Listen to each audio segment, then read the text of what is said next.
है कुमार गौरव। अब यहाँ दिल्ली से क्या खबरें आ रही हैं, क्योंकि दिल्ली में कुछ जो है सांसदों के आने की खबर है, यहाँ पर भी मीटिंग्स का दौर चलेगा, लोकसभा स्पीकर से भी मुलाकात होनी है, क्या अपडेट मिल रहा है? देखिए बिल्कुल सत्ता का जो शतरंज है उसमें एनडीए की निगाह 362 सांसदों पे है, इसलिए विपक्षी खेमे में लगातार टूट की अटकलें जारी है। और मैं इस वक्त एकनाथ शिंदे के जो बेटे हैं श्रीकांत शिंदे, उनके आवास पे हूँ। चर्चा ये है कि 6 यूबीटी के यानी उद्धव ग्रुप के 9 में से 6 सांसद दिल्ली पहुँच चुके हैं। 10 बजे के बाद का 10 से 11 के बीच का वक्त उन्होंने मांगा था लोकसभा स्पीकर से।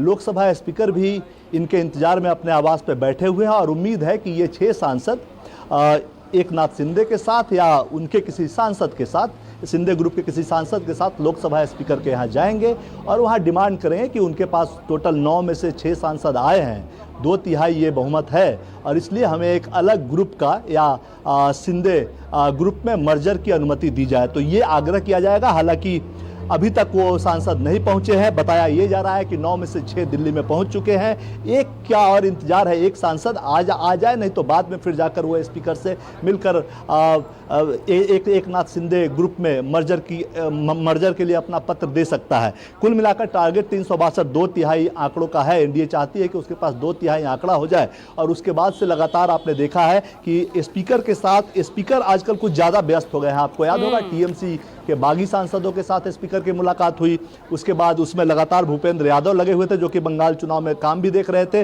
निशिकांत दुबे का भी नाम उसमें आया, कुछ सांसद वो भी अपने साथ पटाकर लाए थे और 20 के आसपास आंकड़ा वहां का पहुंचा है। इस बीच संख्या बल की अगर बात की जाए, जो 2/3 बहुमत के लिए एनडीए तड़प रही है, परेशान है, उसमें कहीं ना कहीं 20-21 जो सांसद हैं डीएमके के, उन्होंने भी कांग्रेस से अलग बैठने की मांग की है और लोकसभा स्पीकर को अर्जी दी है कि उनको कांग्रेस के साथ यानी विपक्ष के साथ वो नहीं बैठेंगे, अलग बैठेंगे।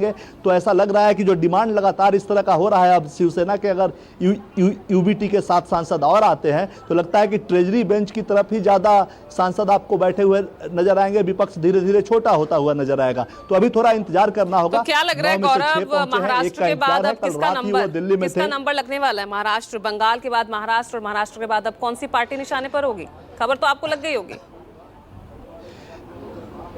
देखिए बिल्कुल, जहां तक निशाने की बात है, बीजेपी की अगर इच्छा की बात की जाए तो वो तो चाहते हैं कि कांग्रेस को ही 2/3 से तोड़ दिया जाए, तो कुछ समस्या आगे नहीं रहेगी। लेकिन राजनीति में ये चीजें इतनी आसान नहीं होती। फिलहाल किसी तरह जो सरकार के पास बिल्स हैं, खासकर ये जो पिछले सत्र में महिला आरक्षण के साथ परिसीमन बिल को जोड़कर लाया गया था, उसको पास करवाने की सरकार को जल्दी है। 1 नेशन 1 इलेक्शन की बात है, ये तमाम बिल्स हैं जो पेंडिंग है, जिसे सरकार किसी भी हाल में पास करवाना चाहती है। इसके बाद सरकार का सबसे बड़ा एजेंडा यूसीसी है, जो कि कई राज्यों के जरिए धीरे धीरे लागू हो रहा है, तो केंद्र में भी वो लाने की तैयारी आगे हो सकती है। तो सरकार ये चाहती है कि ठीक है हमारे साथ, जैसे अब डीएमके है वो सीधा एनडीए के साथ अगर नहीं आ सकती तो वो कई मुद्दों पे क्या कहते हैं इशू बेस्ड समर्थन दे सकती है एनडीए को। तो इस तरह से जुगाड़ किया जा रहा है। आप शिवसेना के अगर इन 7 को अगर जोड़ भी ले तो 294 7 301 का आंकड़ा होता है, 20 आप टीएमसी का लगा ले 321 का आंकड़ा होता है, 20-21 के आसपास डीएमके का है 343 का आंकड़ा होता है। फिर भी 19 सांसदों का समर्थन 2/3 में कम रहेगा। तो कई सारे छोटे दल हैं जो कि विपक्षी गठबंधन में अभी नहीं है और मौके पे गाहे बगाहे वो सरकार को समर्थन देते रहते हैं। तो अगर ये बात तो भी दूर तलक जाएगी।